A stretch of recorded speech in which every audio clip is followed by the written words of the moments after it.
Welcome to the Fitness Beginner Podcast, where we help you take the first steps on your fitness journey. Whether you're new to working out or you're looking to get back into it, we've got you covered with tips, tricks, and inspiration to help you reach your goals. So grab your workout gear and let's get started. Welcome back with Murphy Mac to another episode of the Fitness Beginner Podcast.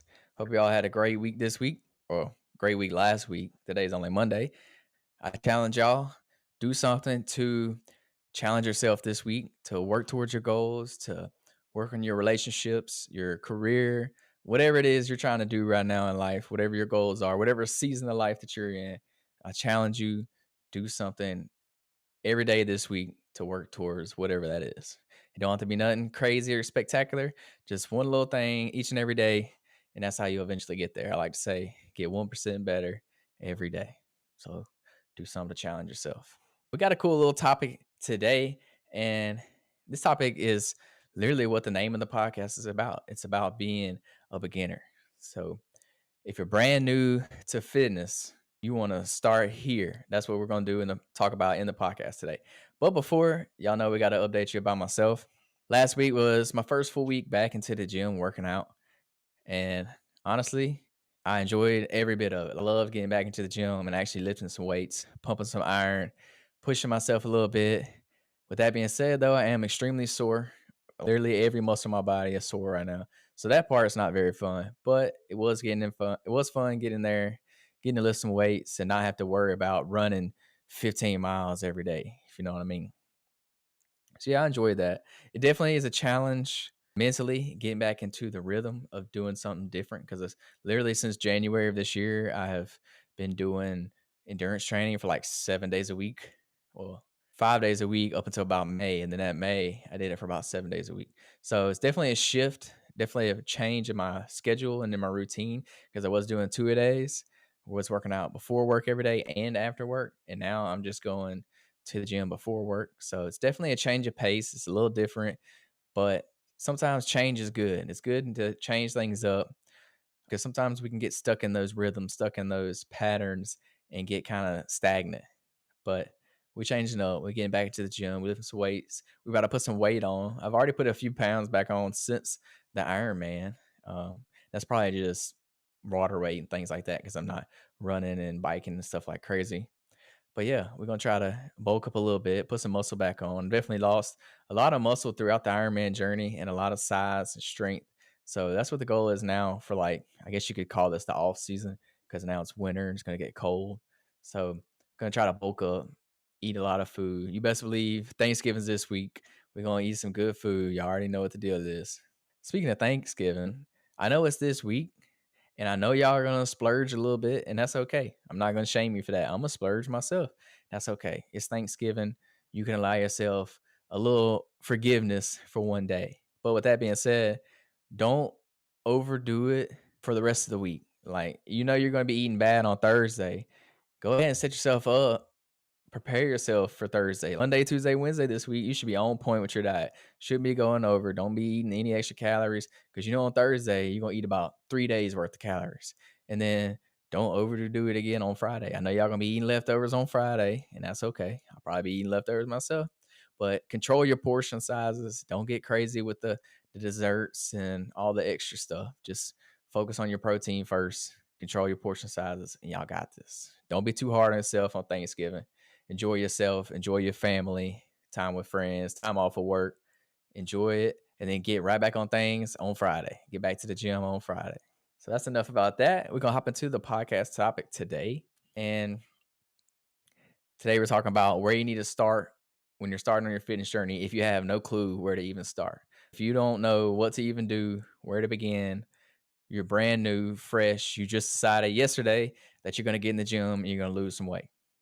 Well, today we got 6 different segments of things you can do to set yourself up for a successful fitness journey. And that first segment is setting the foundation.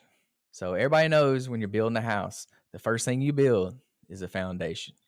Well, it's the same thing when it comes to your fitness journey. You got to set that foundation. You got to build the foundation. So how do we build the foundation? Well, first and foremost, we set clear goals. We set our goals. Because if you go in the gym and you don't even know what you're trying to do, how you going to work to achieve those goals?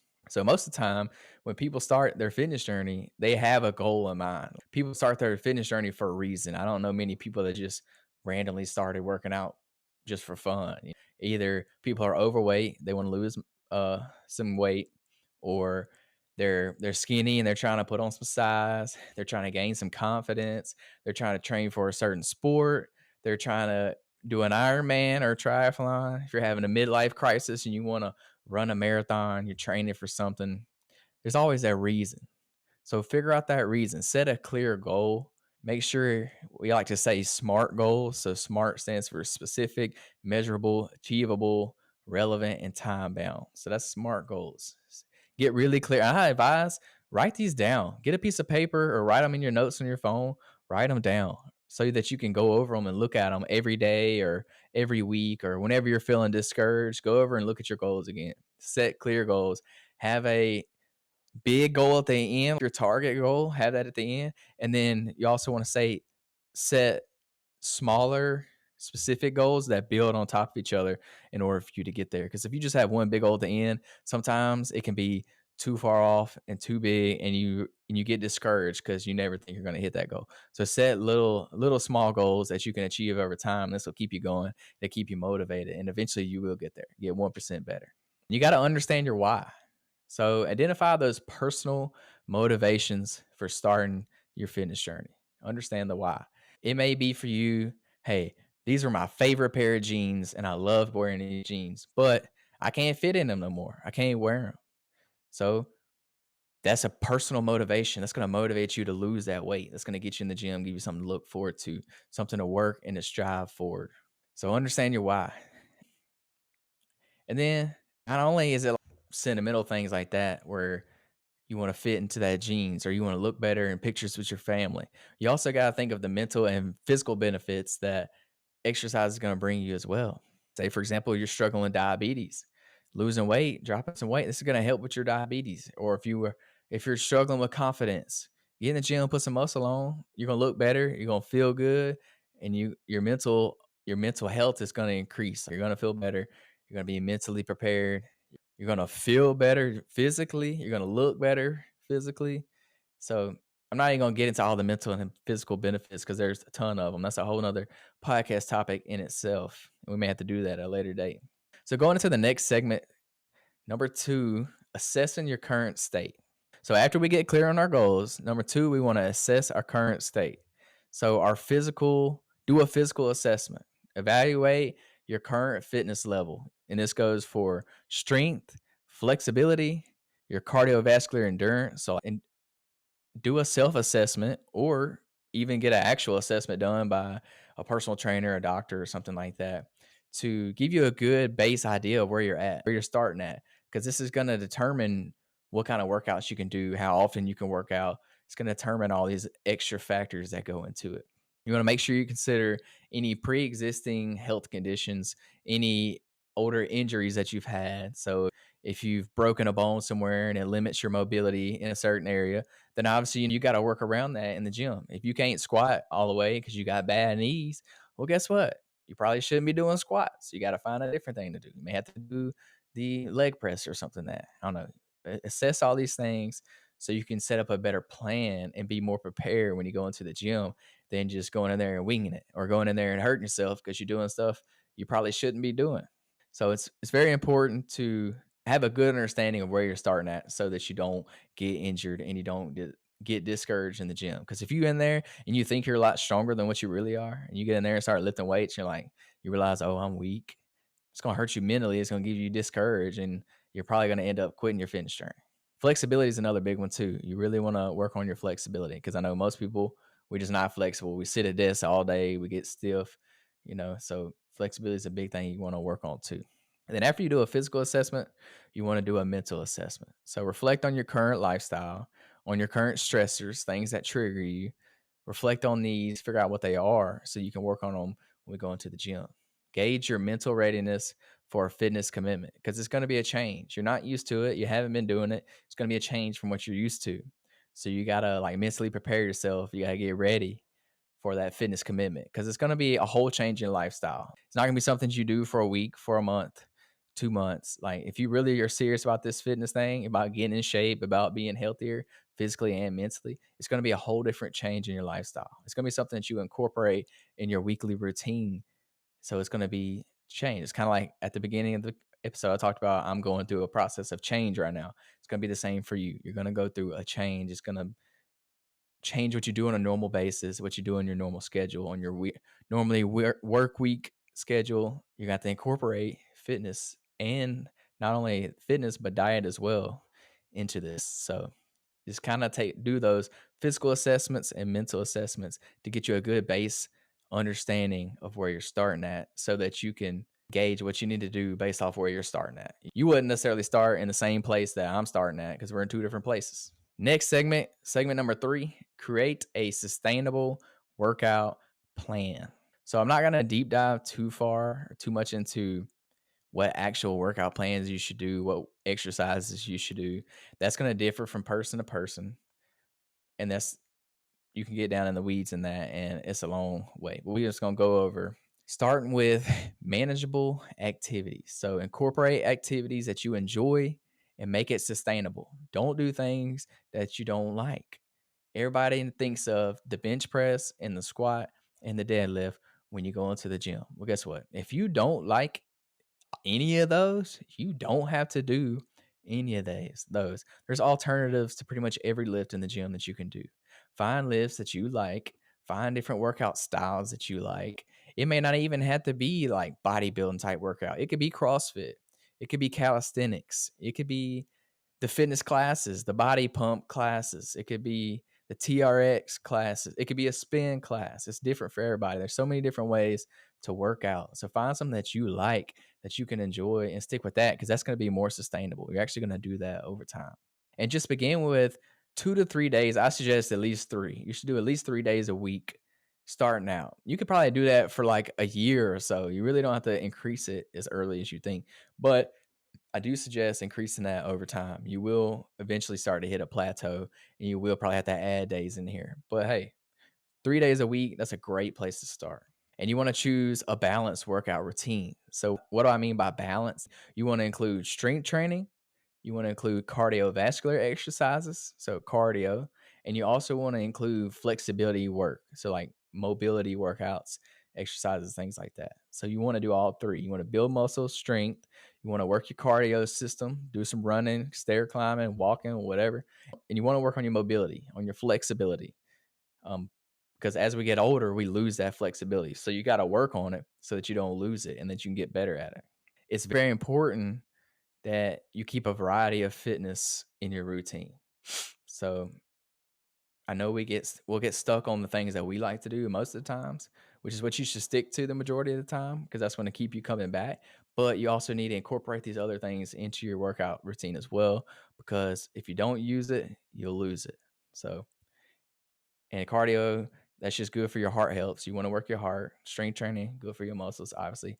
Flexibility, and that's good for your body, for your posture, things like that. Bending over, tying your shoes, touching your toes, scratching your back. You need flexibility for these things. Segment number 4.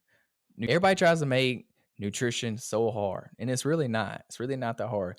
But I would honestly say nutrition is the hardest part of anybody's fitness journey, period. I don't know anybody that don't necessarily not struggle, but don't think nutrition is kind of the hardest thing. Because to me, I don't know, maybe people's opinion are different, but nutrition to me is the hardest by far, because there's so many different ways to go about it, and there's so much junk out there nowadays that makes it so easy and so accessible to just eat junk food all the time, and it's cheap. Junk food is cheap, way cheaper than eating healthier food to a certain extent. Snacks and stuff are always cheaper, but if you actually buy like Whole Foods, good foods, it's really not that expensive if you meal prep like I do. When I meal prep, I literally meal prep a whole week's worth of food for like 20-30 bucks. That's cheap compared to going out and eating a fast food meal, which is at least $12 nowadays. I don't know any fast food meal you're gonna get for less than $12. Like even McDonald's is that expensive now. So we want to focus on eating a balanced nutrition, like a balanced diet. So what does this mean? This means a mix of lean proteins, whole grains, fruits, and vegetables. That's balanced. You want to eat from every food group, every natural whole food group, not like junk food, obviously. You got to eat that well rounded diet. If you're vegetarian, obviously not gonna be eating meats, but still you want to eat whole foods. If you don't know what whole foods are, I talked about them a little bit on the podcast last week, but whole foods are single ingredient foods, foods that are in their natural state that have never been altered. So think of fruits, not frozen fruits or processed fruit, not fruit juices, whole fruits, vegetables, eat things in their raw state. I mean, they can be cooked. If you're eating, you can cook them, but don't process them in any way. This is a whole food. And then next for your diet is your hydration. Hydration is a lot more important than most people realize. I know everybody always hears, "Oh, drink your water," but it actually has a bigger effect on you than you think.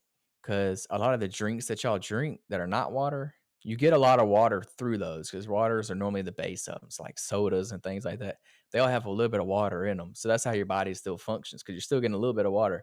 But if you would actually like give your body plenty of water, that it you would see the benefits from it. Being hydrated helps more than you realize. If your pee is yellow, you probably should be drinking more water. Like that's a good indicator if you're drinking enough water. And if you're not peeing a lot, you're probably not drinking enough water. Because if you drink water a lot, you typically gotta pee several times. That's the only downside of drinking water is you gotta get up and pee like every hour. But honestly, I'd rather feel better and pee more than not feel so good and pee less. Some tips to incorporate water into your daily routine more: carry a water bottle. And when I say a water bottle, I don't mean like a regular like 12-ounce water bottle. Carry a bigger water bottle, not a huge one, not like one of them hydro jugs, because you ain't gonna carry that junk around. That's way too big, way too heavy. Get you something about around 32 ounces. The bottle I have that's sitting on my desk, it's actually like 40 ounces. Get you something around 32 ounces. That's a refillable bottle, and just carry it around with you. If you work at a desk, put it on your desk right there in front of you so you see it. And my rule of thumb that I go by is every time I look at that bottle of water, I have to take a sip of it. Like that's my policy to make sure I'm drinking, because I'll leave it right there and never take a sip. But ever since I started that, where if I look at it, I have to take a sip of it, it helps a lot. Like I'll go through a gallon of water a day, basically. Just carry a water bottle everywhere you go. If you go into the gym, water bottle. You going to work, water bottle. You're sitting around the house on the couch, put a water bottle right there beside you. And then subconsciously, you'll start to drink it more and more. And I know people are like, "Oh, I don't like the taste of water. It don't taste good, whatever." Like honestly, water is not that bad. Like it don't even have a taste for real. So just drink it. It's not that big a deal. And if you have to, put some flavoring in it. Put some Mio in there or something. Put some kind of flavoring in it. Just make sure it don't have a ton of sugar. So yeah, that was segment number 4. And the next segment number 5, we're gonna do build a support system. So who is your support system? Your friends, your family, your coworkers. Share your fitness goals. Share it with your loved ones so that not only can they get inspired by you, but they can hold you accountable. If you put yourself out there, if you share it with other people, you tell other people, "Oh, I'm going to lose 15 pounds." This makes you more accountable because you're telling other people. You don't want to tell somebody that you're going to do something and then not go through with it and not do it. This looks bad on you. So by you telling other people, it's going to hold you more accountable to yourself. And it may also inspire them to do something too. So it's a win-win situation. Share it with your friends. Encourage them to join you on your journey. So then, hey, you may have a little gym partner. You may have a buddy to go work out with. And then y'all can kind of hold each other accountable. Y'all can compete with each other. And everybody's getting in shape. I don't see nothing wrong with that.